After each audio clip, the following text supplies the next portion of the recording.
This is the Sony A5100. This is the first Sony camera that I purchased. It is 9 years old. 9? Yes, it is 9 years old. This camera came out in 2014. It does not have any external audio jacks. Most of the original YouTube videos that I started posting was filmed on this camera, both on my source channel and on my original YouTube channel.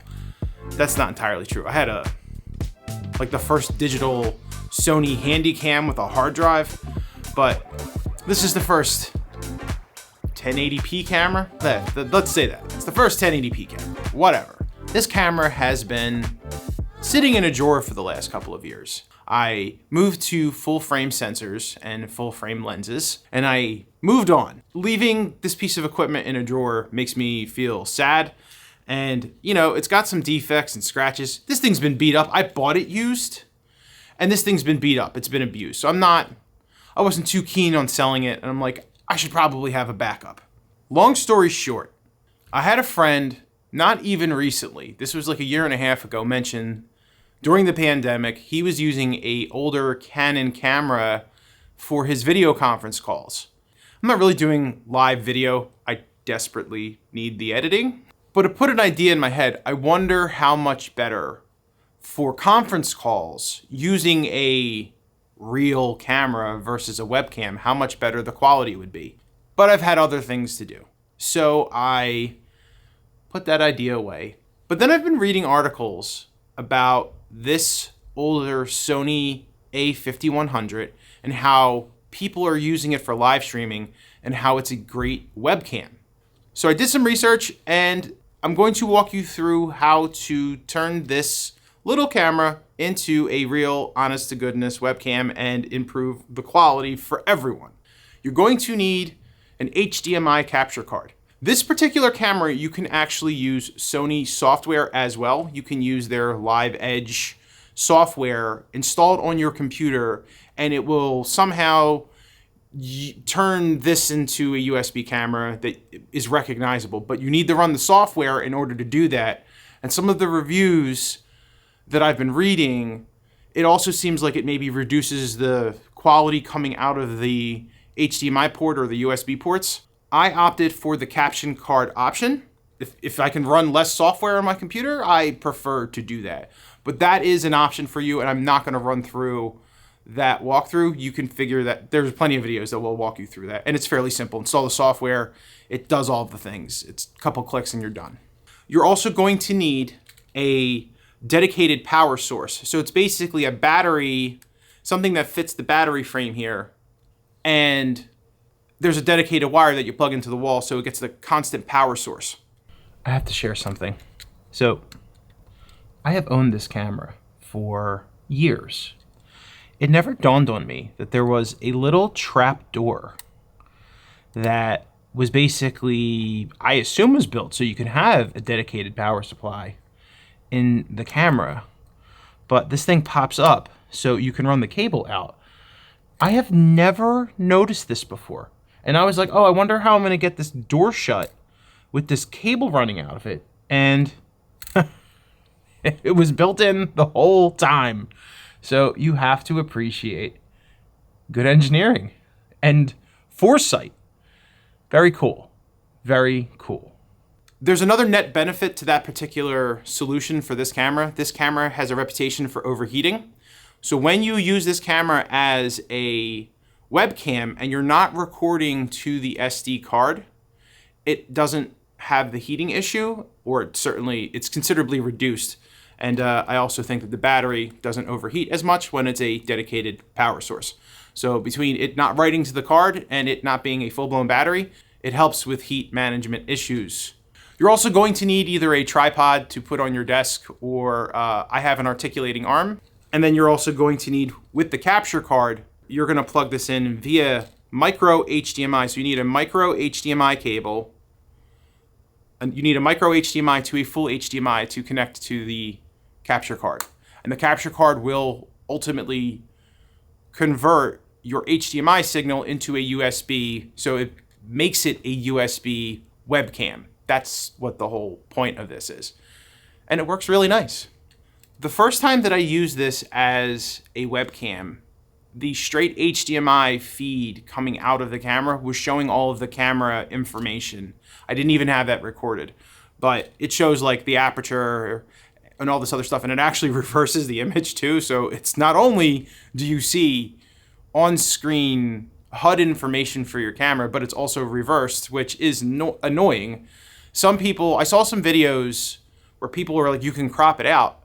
And this is the reason why I'm making this video. You don't need to crop it out, because I think the reason why this camera is so attractive as a streaming device is because you can shut off that setting and give it a clean feed via HDMI to your output device. So you can shut that off.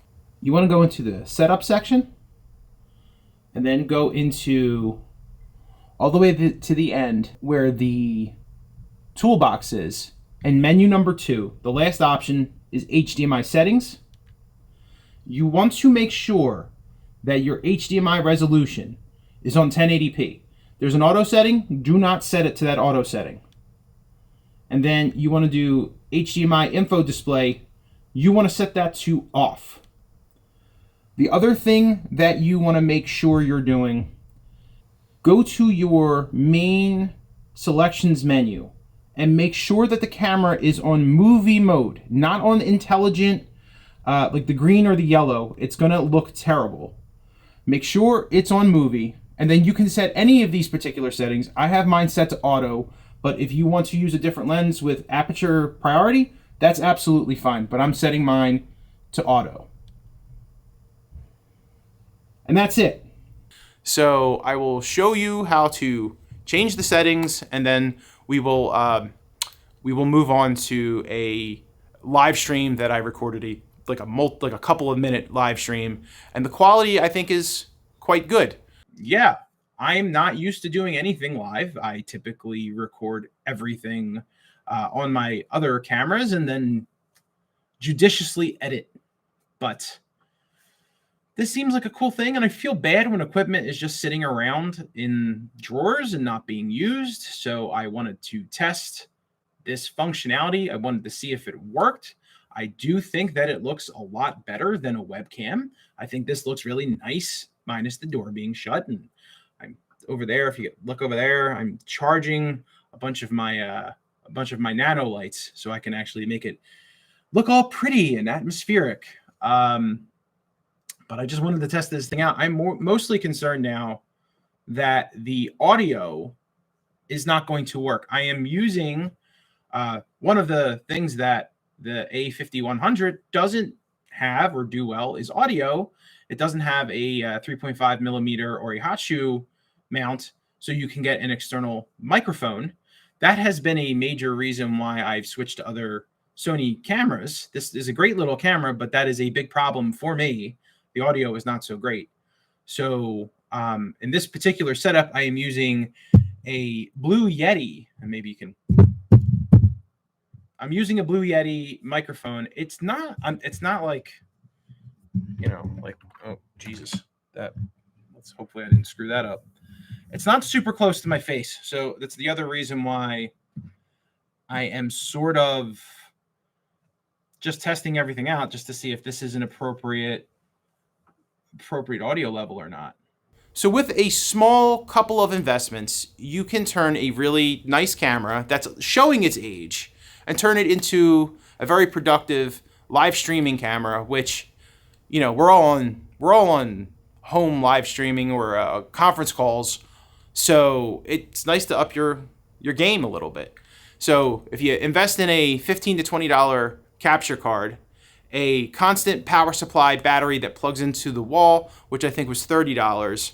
And again, I'm sure you have a tripod lying around. If not, if you want an articulating arm tripod that mounts to the desk, you can get those for like $30. I actually had one lying around the house that I wasn't using, which was kind of awesome. And you need a cable. You need an HDMI, a mini HDMI to full HDMI cable, which again, you can get for about $9.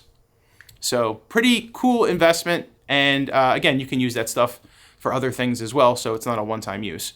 I hope this was useful to you, and thank you for watching.